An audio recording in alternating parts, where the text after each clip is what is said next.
Hello, this is Jana, and I'm here with a creation myth from ancient Greece. A creation myth is a story that explains how the world began. For instance, in the Bible, we hear that the first humans were called Adam and Eve, and they lived in the Garden of Eden. Well, the Greeks don't have a name for the first man, though they do say he was created by a godlike being called Prometheus. But they do have a name for the first woman, Pandora, which means she who has all the gifts. Listen on to find out more. Long, long ago, before humans walked the earth, the world was watched over by Gaia, the earth mother of all things, and Uranus, the sky father. These were the first gods. They were the elements who did not just make the world, they were the world. These first gods gave birth to a race called the Titans, who looked like humans, only they were giants who had superpowers. Uranus, the sky god, was afraid of his children, fearing they might rebel against his rule. To keep his throne safe, he imprisoned them beneath the surface of the earth, where all they could do was rage and shake the ground. Now Gaia, the earth goddess, loved her children and wanted to set them free. To help them, she made a sickle. Imagine a shiny, sharp blade curved like a crescent moon. She placed this sickle into the hands of her eldest and strongest son, Kronos. Holding the sickle high, Kronos cried out, "Revolution!" and led the Titans up to the surface of the world. There, he did battle with his father Uranus, and with one powerful strike, he wounded him terribly, defeating him. Uranus limped off the scene, and now the Titans ruled the world. They in turn gave birth to a third generation of gods. Their names may be familiar to you: Zeus, son of Kronos, Hera, Apollo, and Athena, among others. These young gods made their home on top of Mount Olympus and were known as the Olympians. But before too many eons had gone by, the wheel of fortune turned once more. Zeus led a counter-revolution against Father Kronos and the Titans. A great civil war called the Titanomachy erupted, in which the Titans fought the Olympians and fathers fought sons. In the end, Zeus and the young Olympian gods emerged victorious. They cast the Titans down into eternal darkness, known as the Abyss. But two of the Titans had stayed out of the war and received mercy. The two Titans who were spared were named Prometheus and Epimetheus, meaning forethought and afterthought. Prometheus and Epimetheus each had their own unique qualities. Prometheus was wise and thoughtful, always planning ahead, while Epimetheus was impulsive, often acting without thinking things through. In fact, the only wisdom that Epimetheus ever learned came from his own mistakes.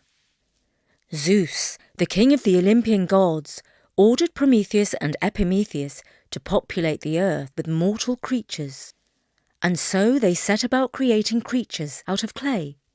Epimetheus made a nice collection of animals, from elephants to cows to humans. The goddess Athena breathed life into them. Meanwhile, his brother Prometheus made human beings. He lovingly crafted them into upright shapes that walked on two legs, just like the gods themselves. However, unlike the gods, humans were small, puny, and helpless creatures, more worthy of pity than reverence. Epimetheus gave each of his animals special gifts. He gave the birds their wings, the fish their ability to swim, and the lions their mighty roars. But by the time he finished, Epimetheus realized he had used up all the special gifts, which meant that the most remarkable thing about the humans was that they lacked any gifts at all. In fact, they were the most useless of all the living things.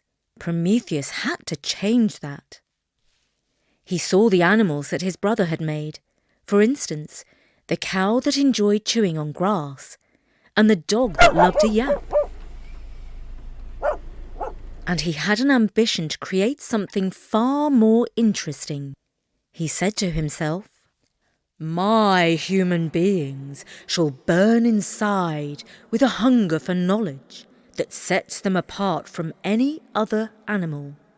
He had in mind a heavenly gift, the gift of fire to light up the darkness and make the hearts of humans burn with passion, anger, love, and thirst for knowledge. But there was one problem. Zeus had ruled that divine fire was reserved for gods. He did not want any other creatures to rival the gods for creativity and passion. Prometheus, however, was determined. One night, he climbed up to Mount Olympus, home to the gleaming palace of the gods. He crept inside the palace and approached the sacred hearth where an eternal flame burned. From the fireplace of the gods, he took a glowing ember and hid it inside a hollow reed. Silently, he descended from Olympus and brought the fire down to earth, where he gave it to his humans. They delighted in this wonderful gift and used it to cook meals, forge tools, and keep warm. With light and fire, they gained knowledge, and they began to build civilizations. These were wonderful times for humans. They had everything they needed, nothing to kill or die for. They lived only in peace. But it was not long before Zeus saw the fires burning on earth and smelt the smoke rising from human homes. He realized that he had been robbed, and his suspicion immediately fell on crafty Prometheus, the creator of the humans. He thundered, "You delight that you deceive me, but not for long. Your humans shall pay the price of suffering in return for the stolen gift of fire." First, Zeus gave Prometheus his own special punishment.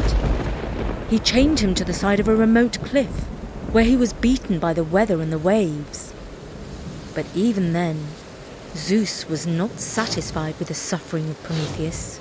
So each day, he sent an eagle to peck at his liver and cause him more pain. Even then, Zeus was not done with his revenge. He had sworn to punish mankind too. This is how he fulfilled his terrible plan. He ordered Hephaestus, the worker god who used a hammer and an anvil to create the first woman. He was to make her out of earth and seawater. Hephaestus fashioned a lovely being, and the other gods gave her special gifts. Aphrodite gave her beauty and the face of a divine goddess. Athena gave her quick wits and cunning plans, and Hera gave her golden ornaments and gorgeous dresses. And finally, Hephaestus gave her his own evil gift, a sense of entitlement, which meant that she believed the world owed her everything just because she was beautiful and smart. Zeus called this woman Pandora, she who has all the gifts. She had everything good, all except a good heart. And Zeus had yet one more gift for this lovely creation. He gave her a mysterious jar and warned her never to open it. Hermes brought Pandora down to earth and presented her to King Epimetheus, who immediately fell in love with her. Epimetheus was, you might recall, the brother of Prometheus, and was noted for acting in haste and repenting at leisure. Epimetheus, in his foolishness, forgot the words of his wise brother, that he should never accept a gift from Zeus, but should always send it back. He could not help himself. Pandora was too beautiful. He immediately asked Pandora to marry him, and she agreed. It was a decision he lived to regret. Some time after she was married and living a perfect life in the palace, she became restless and bored with her married bliss. "The gods gave me as a gift to Epimetheus," she said to herself, and he couldn't believe his eyes. He had never seen any living being as beautiful as me. But has he shown his gratitude? No. He soon forgot how lucky he was to have me. And now I am neglected and overlooked. But I know what I can do. I have this jar given to me by Zeus. It's mine, and I have a right to open it and enjoy all the divine gifts that are inside of it. So that's exactly what I shall do." Curiosity got the better of her, and she opened the jar. As soon as she had lifted the lid, a tornado of evils and sorrows that had been trapped inside rushed out. Pandemics, envy, greed and more. Thousands, no, millions of troubles spread around the world and infected the hearts of every human. Thus, the life of humans changed profoundly, for the worse. No more leisure. Instead, humans had to toil in the hot sun to grow their food. No more peace. Instead, humans fought wars against one another. No more long life. Instead, humans grew old and sick and senile. Terrified, Pandora quickly closed the jar, but it was too late. From that day on, humans experienced suffering. Suffering is the punishment that Zeus has given to humankind because we enjoy the stolen gift of fire, a gift that was meant to be reserved for the gods. Only one property remained inside Pandora's jar: hope. Hope was all that humans had left. Some might call it foolishness. Some might call it the emotion that keeps us going. But humans always live in hope that one day life will get better and suffering will come to an end. And that was the story of Pandora, the first woman. We also heard about Prometheus, who stole fire from the gods. These stories were written down by a Greek poet called Hesiod, who lived around 700 to 800 years before the birth of Christ. Hesiod was a shepherd.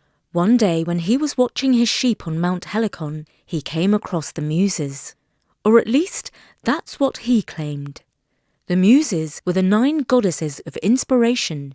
They were believed to give poets, musicians and artists the creativity and wisdom to produce their works. When Hesiod met the Muses, they inspired him to tell stories about the gods, heroes and everyday life. So when we read about Pandora and Prometheus, we're not just hearing exciting tales, but we're also connecting with a part of human history and culture. We very much hope you enjoyed this story.